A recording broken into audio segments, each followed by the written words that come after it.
Ministri i Shëndetësisë Arben Taravari thotë se së bashku me qeverinë kanë punuar aktivisht me qëllim të përmirësimit të kushteve të statusit të punonjësve shëndetësor.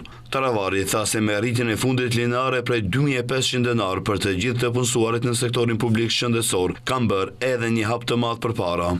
Kështu, rritja e përgjithshme e pagave në shtetin ton për punonjësin shëndetësor është 4815 denar neto për të gjithë punonjësit shëndetësor, ndërsa për infermierët kjo rritje është 6200 denar. Këto shifra nuk janë vetëm statistik, ato nënkuptojnë më shumë siguri, më shumë motivim dhe një vlerësim të merituar të punës së palodhshme të tyre.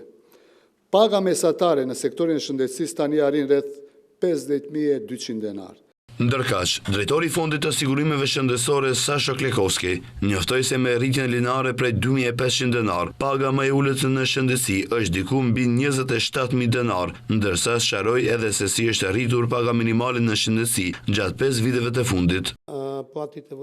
Sa i përket pagave më të ulta në shëndetësi, do të thot pagave që merr një pastrues apo higjienist, në vitin 2020 kemi filluar me pak se 15000 denar dhe në vitin 2022 do të arrim në 18000 denar. E kam fjalën për neto sepse publiku ynë e kupton neto më mirë se sa bruto rroga.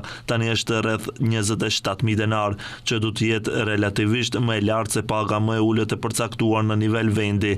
Mendoj se me këtë po mundohemi që ta rikthejmë dinjitetin e punëtorëve shëndetësor dhe të shëndetësisë, sepse vendi ynë ka ende paga relativisht të ulta në krahasim me pagat publike në vendet fqinje.